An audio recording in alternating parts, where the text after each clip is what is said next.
She looked me in the eye and said, "We've all agreed. You're not welcome."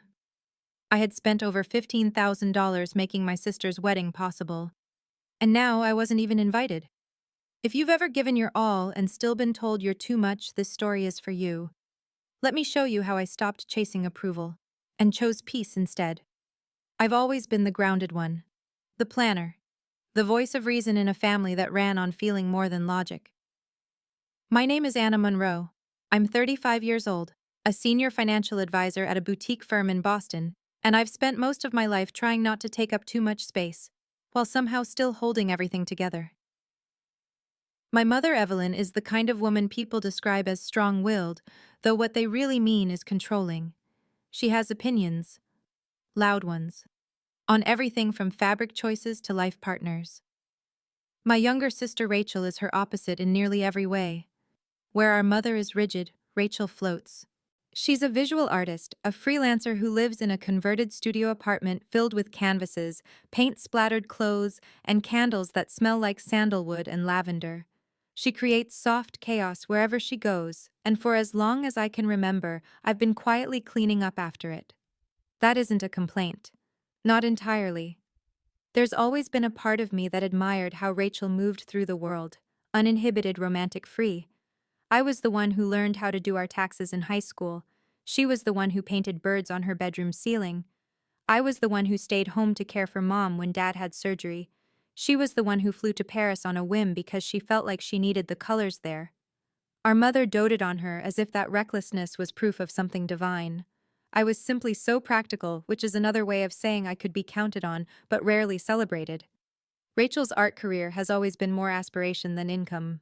Over the years, Mom quietly funded her rent, her travel, her materials. I stepped in when tuition bills piled up during her final year at the School of the Museum of Fine Arts. She doesn't know that I paid that last installment. I never told her. Not because I wanted credit, but because that's how our family worked. I carried the weight no one acknowledged, while others chased dreams without asking how the rent was paid. Then Rachel met David, an art curator at a gallery show in the South End.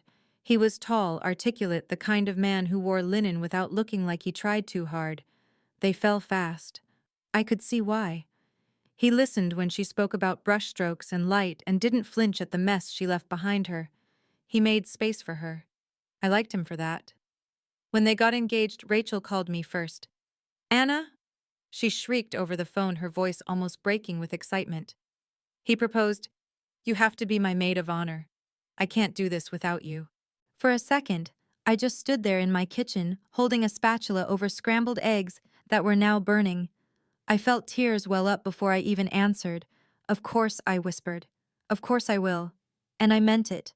Whatever our differences, I'd spent a lifetime walking beside her. From school projects to art exhibitions, heartbreaks to hospital runs, I was the constant. I didn't need a title to show up, but hearing her say the words filled something in me that I hadn't even known was empty. Planning began almost immediately. Pinterest boards, venue ideas, floral concepts, and dress silhouettes. It was exhilarating. For once, I felt like I wasn't just the reliable sister.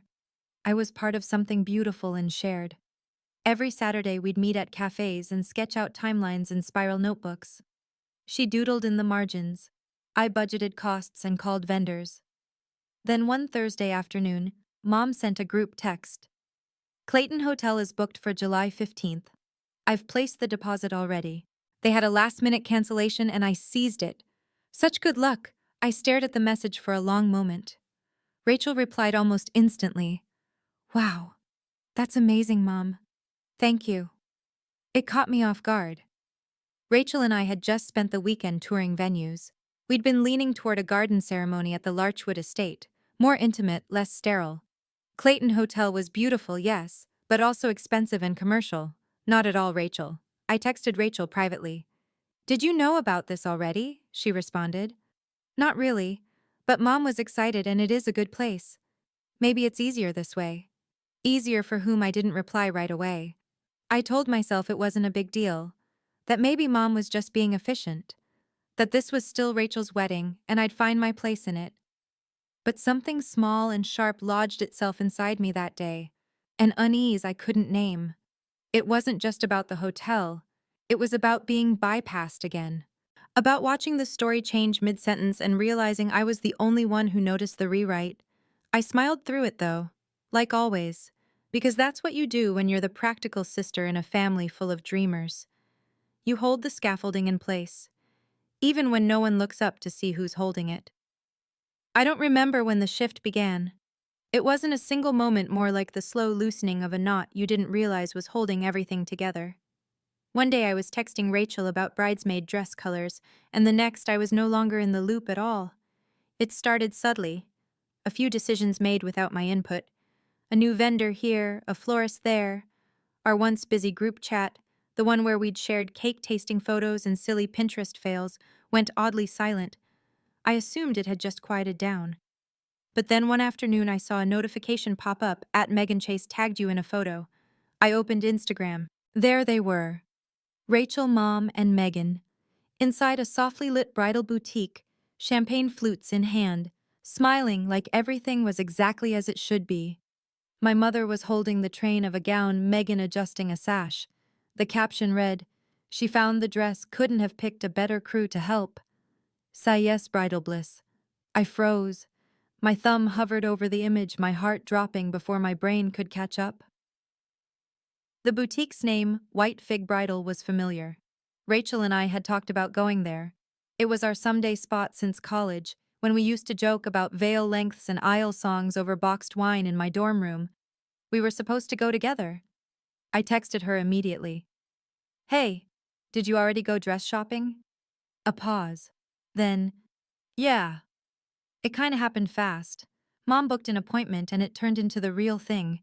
"You didn't want to tell me I asked." Another pause. Then, "It was last minute. Megan was free. I figured I'd send pics." I didn't reply. Because what could I say that wouldn't sound petty or insecure? She was the bride. She had every right to choose her moment, her people. But that didn't stop it from hurting like hell. Later that week, I asked her. Face to face this time. We were sitting on a bench outside a cafe, 2 cappuccinos between us untouched. I said it as gently as I could. Did something change between us? Rachel didn't meet my eyes. She tucked a strand of hair behind her ear and stared at her nails. "No, I've been really busy. Mom's taken over most of the planning." I waited. Nothing else came. It's hard to describe the feeling of being edited out of a narrative you helped build. I wasn't asking to control anything. I didn't need to pick centerpieces or decide the first dance. I just wanted to be included, not because I needed to matter, but because I thought I already did. But instead of confronting anyone, I did what I've always done. I contributed quietly. I paid the deposit for the photographer Rachel had wanted since college, $2,500 out of pocket. Mom thought he was too modern, but Rachel's eyes had lit up when she talked about his work. I didn't mention it to anyone. Just transferred the funds and forwarded the confirmation. I ordered customized welcome baskets for the out-of-town guests, artisan chocolates, mini candles, a handwritten note from the bride and groom I drafted myself after rereading their engagement announcement for tone. And then there was the honeymoon. It was supposed to be a surprise.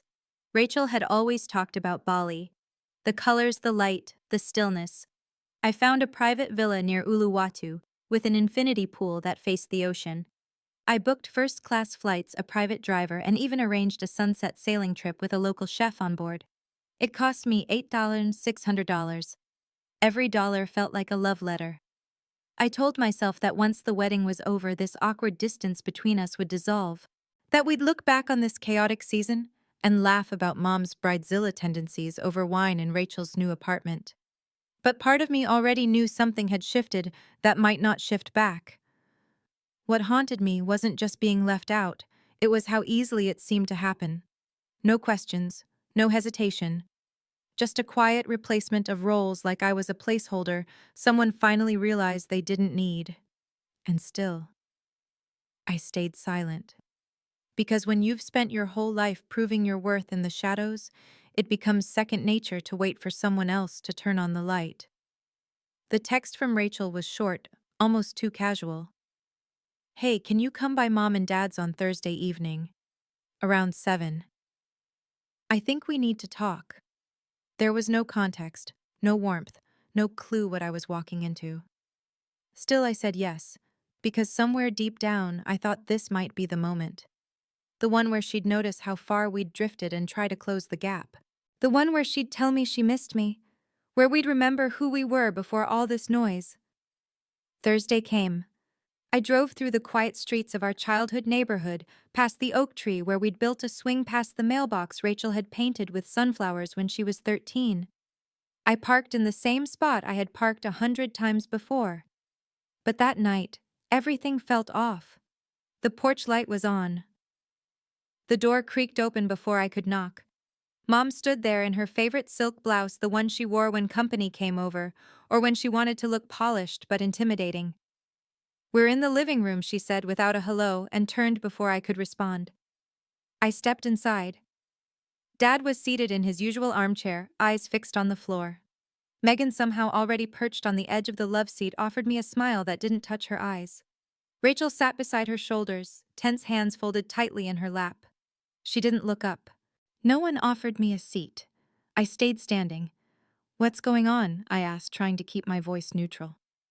Mom stepped forward, arms crossed, her expression pinched with what she probably thought was compassion.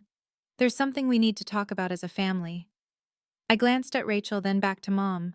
Rachel said she wanted to talk. I didn't realize this was everyone. Mom gave a half smile. "We've all talked. A lot, actually. And we've come to a difficult decision." My stomach turned. I glanced at my father. Still nothing from him. Just that blank, passive look he always wore when things got messy. Mom took a breath, then spoke, each word carefully measured. "You've become increasingly controlling throughout this wedding, Anna. Always inserting your opinions. Always reminding us of your contributions." I stared at her, stunned. "I never—" She held up a hand, silencing me. "We understand you mean well, but your presence has caused more tension than joy. For Rachel's sake, we think it's best if you step back from everything." I couldn't speak. She continued gently now, as if she were offering me a gift. "You won't be part of the bridal party. In fact, we think it's best if you don't attend the wedding at all." My ears rang. I looked at Rachel again. Finally, she met my eyes. "It's just gotten so stressful," she murmured. "Mom thinks this is for the best. Mom thinks, not I think. Not this is what I want. Just, Mom thinks." I turned to Megan. She was watching me like a spectator waiting for the next move in a game. I felt heat rise in my face, but I didn't let it crack me. "I see," I said, slowly turning back to Rachel. "And what do you think?" Rachel looked away. It was so quiet I could hear the clock ticking above the fireplace. "I asked you to be my maid of honor," I said. "You asked me. Screamed it even. And now I'm not even invited." Rachel didn't reply. Mom took over again, as she always did. "You're making this harder than it has to be. It's not personal." I almost laughed. Not personal. To be erased from my sister's wedding by my own family. And it's not personal. I looked at my father desperately one last time. He opened his mouth, closed it, said nothing. So I did the only thing I could do. I exhaled slowly and said, "If I'm not chosen to stay, then I'll choose to leave." And I did. I walked out of that house without slamming the door, without crying, without giving them the satisfaction of seeing me break. I got in my car, sat in the dark driveway for what felt like hours, and drove home in silence. What hurt wasn't just the rejection. It was the choreography of it all. The way they'd rehearsed their lines, sat in position, waited for me to arrive like an unwanted guest at a show they'd already staged. They didn't just cut me out. They did it together. And somehow that hurt more than the cut itself. I didn't cry when I got home.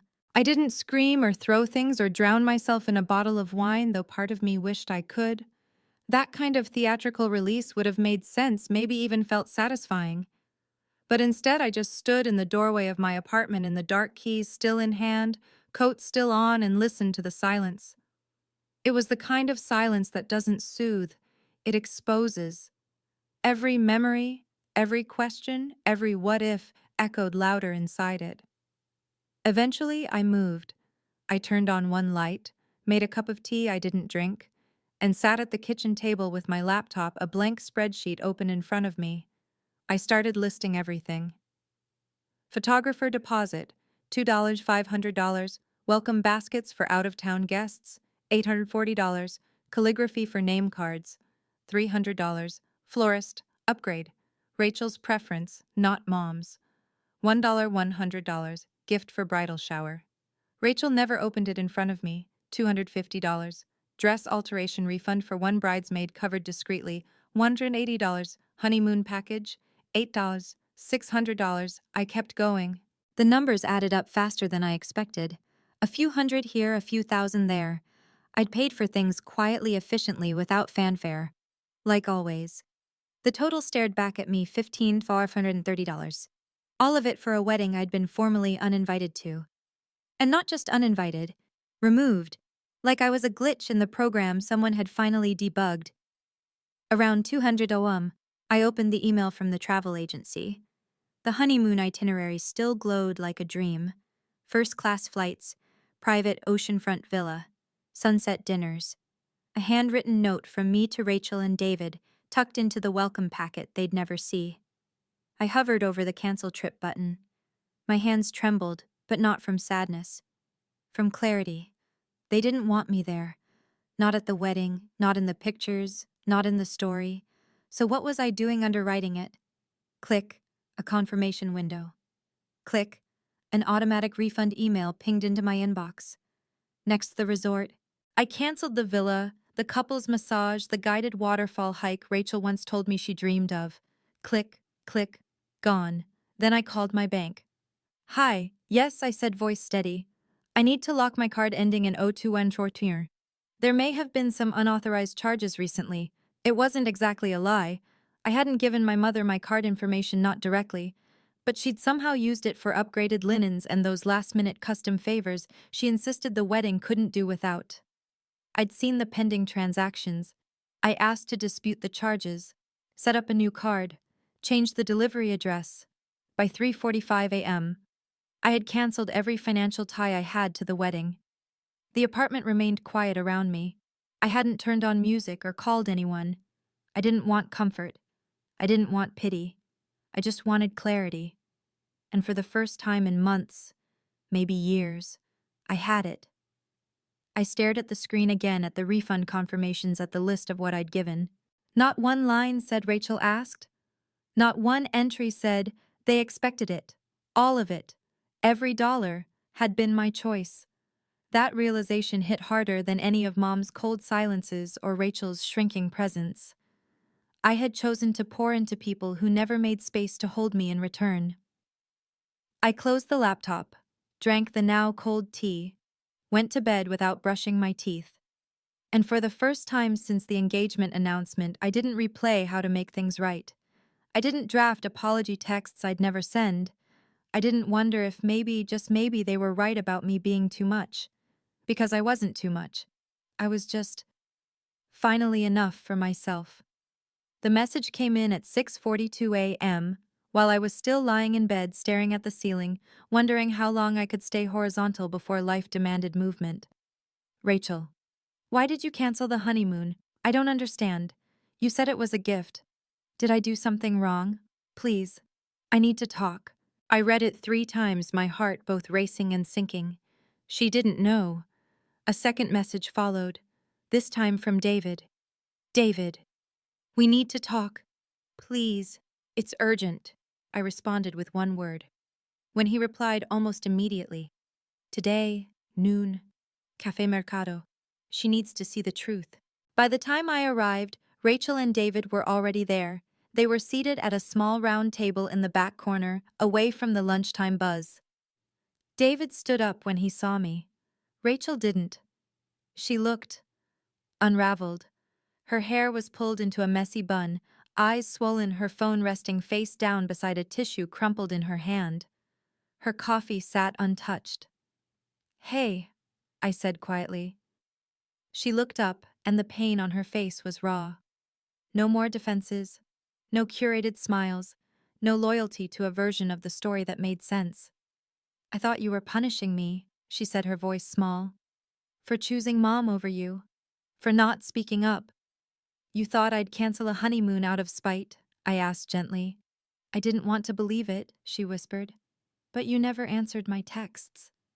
David slid his phone across the table. That's the thing, he said. You never got them.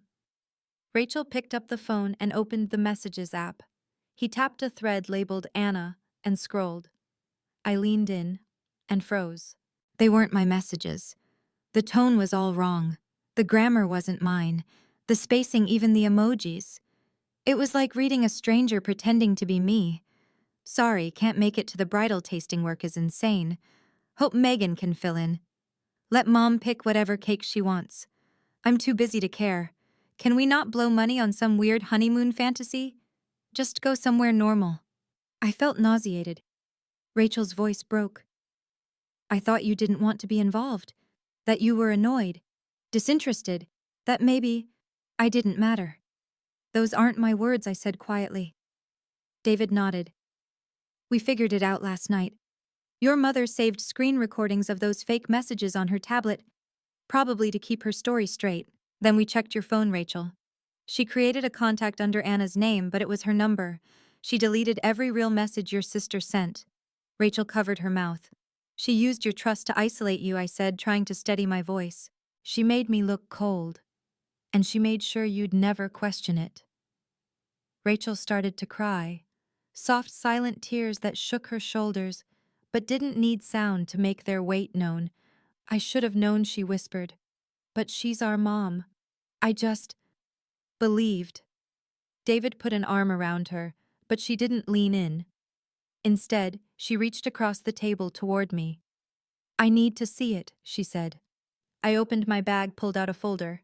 I'd brought printouts, email confirmations, payment receipts, copies of real texts, screenshots of my canceled honeymoon itinerary. Rachel flipped through them with trembling hands, each document another crack in the story she'd been sold. And when she reached the final page, a copy of the note I'd planned to include in their welcome basket in Bali, she broke. She put her head in her hands and sobbed. I didn't rush to comfort her, not out of cruelty, but because I knew this wasn't a moment to be fixed. It needed to be felt. Fully. After a long silence, she finally looked up. I've been thinking like a child, she said, letting Mom write the script, letting her cast us in roles we outgrew a long time ago. I exhaled slowly. You weren't the only one. I kept thinking that if I gave enough, sacrificed enough, maybe one day I'd earn a seat at the table without having to fight for it. She reached for my hand. You were always there. And I couldn't see it. I didn't always speak up. I admitted. I let her fill in the blanks too. That ends now. For the first time, we sat as equals. Not as the dreamer and the planner, not as the artist and the analyst, not even as the golden child and the ghost. Just two women finally talking. Not to prove anything, not to repair what was broken beyond mending, but to rebuild something new from what was still true. The truth had been buried, but not erased. And now it was finally out in the open. The living room in Aunt Catherine's house hadn't changed in 20 years. Same floral couch, same sepia-toned photographs on the mantel, same scent of lavender and lemon furniture polish. But that evening the space felt tighter, more fragile, like the walls themselves were bracing for what was about to happen. Everyone was already there when I arrived. Rachel sat beside David, her fingers laced tightly through his. Megan scrolled on her phone in the corner, trying too hard to look uninterested. Aunt Catherine offered me a soft smile, the kind that said, I know this is hard, but I'm here. My father Douglas stood by the fireplace, one hand resting on the mantel, like he wasn't sure if he was supposed to stay or bolt. He looked older than I remembered, tired in a way that wasn't just about age. Evelyn arrived last. She stepped into the room like a guest of honor, a tight smile pinned to her face, eyes scanning the group with practiced composure. Her gaze met mine, briefly unreadable. Then she turned to my aunt. Thank you for hosting. I understand this is about the wedding budget. No one responded. Aunt Catherine cleared her throat. Actually, Evelyn, we're here to talk about something else. Rachel shifted. David placed a manila folder on the coffee table and nodded at me. It was time. I took a slow breath, then stood. I know this is uncomfortable. I began, voice calm but steady, but some things need to be said out loud, things that have been happening for months. Evelyn's eyes narrowed. I opened the folder and pulled out a stack of printed screenshots, payment receipts, email chains, and text logs. These are copies of real messages I sent Rachel, ones she never received. Messages that were deleted, rerouted, or replaced by ones you fabricated from your own phone. Douglas looked up sharply. I laid out the evidence piece by piece methodically. The contact swap, the altered texts, the screen recordings we'd recovered from her tablet, the fake thread that made me look cold, the real thread that was erased. Megan glanced at Evelyn, suddenly less smug. I turned to Rachel, who gave me a small nod of encouragement. I did everything I could to be part of your wedding, I said. Not to control it, but to support you. Quietly. Consistently. And Mom made sure you never saw any of that. Evelyn folded her arms. This is absurd. David cut in, calm but firm. We verified everything. You created the fake threads. You posed as Anna. You deleted real communication. That's not interpretation. That's manipulation. Evelyn's mouth tightened. I was trying to protect Rachel. From her own sister, Aunt Catherine asked softly. Silence. Then Douglas stepped forward. I knew something was off, he said. His voice cracked. I heard you talking about managing Anna once, Evelyn. I told myself I'd misunderstood. I told myself it wasn't my place to interfere. He looked at me, eyes watery. I chose peace over protection. And I'm sorry, Anna. I should have stood up for you. My throat tightened, but I said nothing. His regret hung heavy in the air, more honest than anything I'd ever heard him say in my entire life. Evelyn's face flushed. You're all turning this into some kind of witch hunt. I did what I thought was best. Anna has always been overbearing. She makes everything about her. I was just trying to keep things simple. Rachel stood. It was quiet, deliberate. No, she said. You were trying to keep things under your control. You erased my sister from my wedding. You made me believe she didn't care. You lied, repeatedly. Evelyn opened her mouth, closed it, then tried again. I'm your mother. I was looking out for you. Rachel shook her head. No, you were looking out for yourself. Evelyn's voice rose. I sacrificed everything for you girls. I held this family together. I gave you a life. No, Rachel said again, louder now. Anna gave. She supported me when you didn't. She never asked for credit. And you tried to erase her. Everyone was silent. Then Rachel turned to face her fully. Anna is my maid of honor, she said. That's not negotiable. And if you can't respect her, you shouldn't be at the wedding. Evelyn's eyes widened.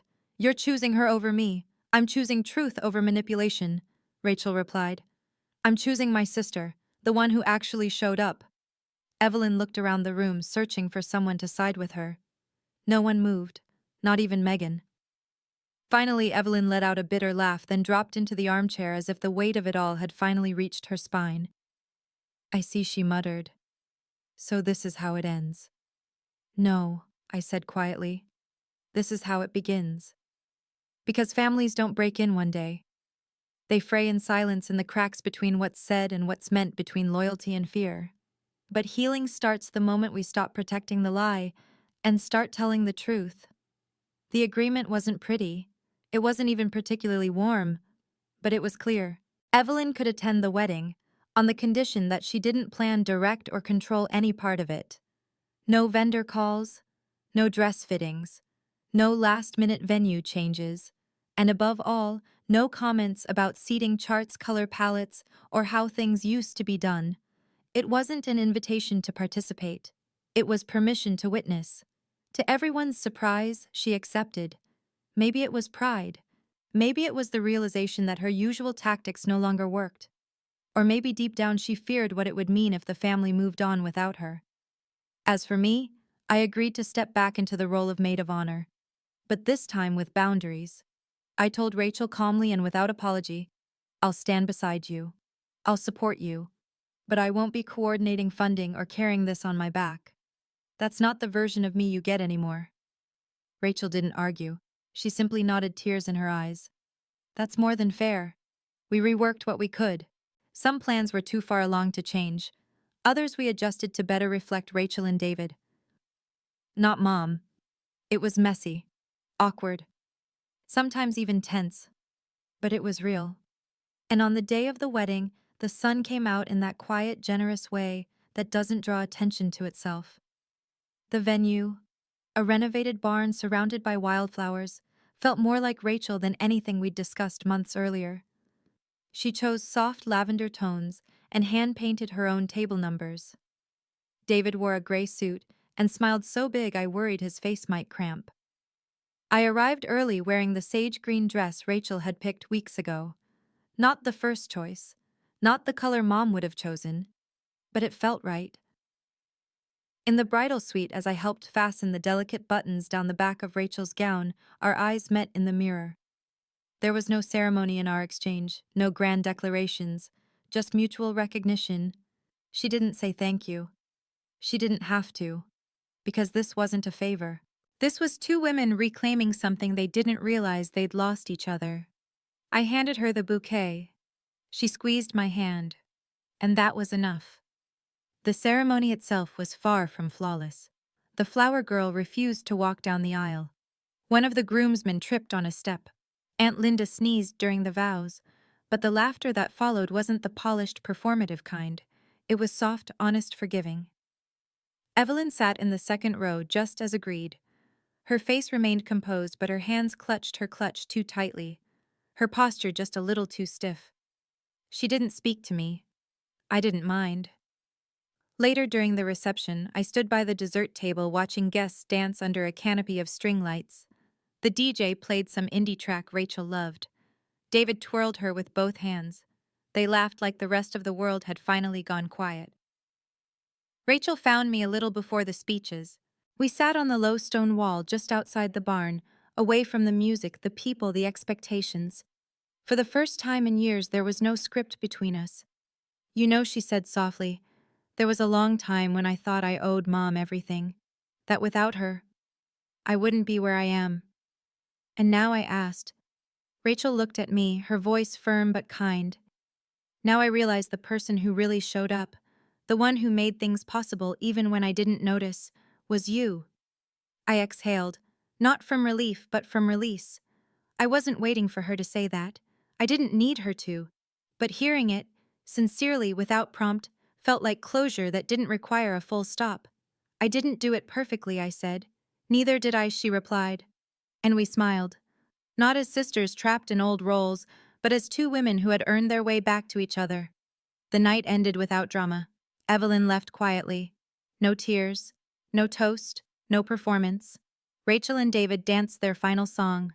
Guests waved sparklers. And for the first time in a long time, I felt whole. Not because everything was healed, but because I had stopped bleeding. Rebuilding doesn't mean returning to what once was. It means choosing what comes next, with eyes open, voice steady, and a heart that finally knows its worth. A month after the wedding, I sat in a folding chair in the basement of a community center surrounded by women I didn't know. At least not yet. We were in a circle. The coffee was lukewarm. The lighting overhead buzzed faintly. Someone had brought store-brand cookies and a bowl of overripe clementines. It wasn't glamorous or groundbreaking, but it was safe. The group was called Women Who've Had Enough, a support circle for daughters, sisters, wives, and mothers who'd spent too long editing themselves down to fit someone else's comfort. When it was my turn to speak, I hesitated. My story wasn't the most extreme in the room.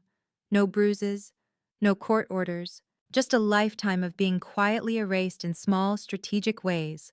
But when I started talking, about Rachel, about Mom, about the wedding and the disinvitation that had split open everything, I realized I didn't need to justify it. I didn't need to minimize my pain. I said it plainly, I was replaced in my own sister's wedding, because my presence made my mother uncomfortable. The room didn't flinch. No one looked away. One woman nodded so hard I thought her neck might give. Another reached over and squeezed my hand. That was the beginning. I started therapy the same week. Not because I was broken, but because I was tired of being so good at hiding what hurt. My therapist Miriam was patient and sharp in equal measure. She didn't coddle me.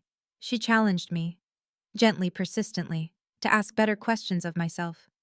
Why did I always give first? Why did I equate being needed with being loved? Why did I think silence was the same as strength?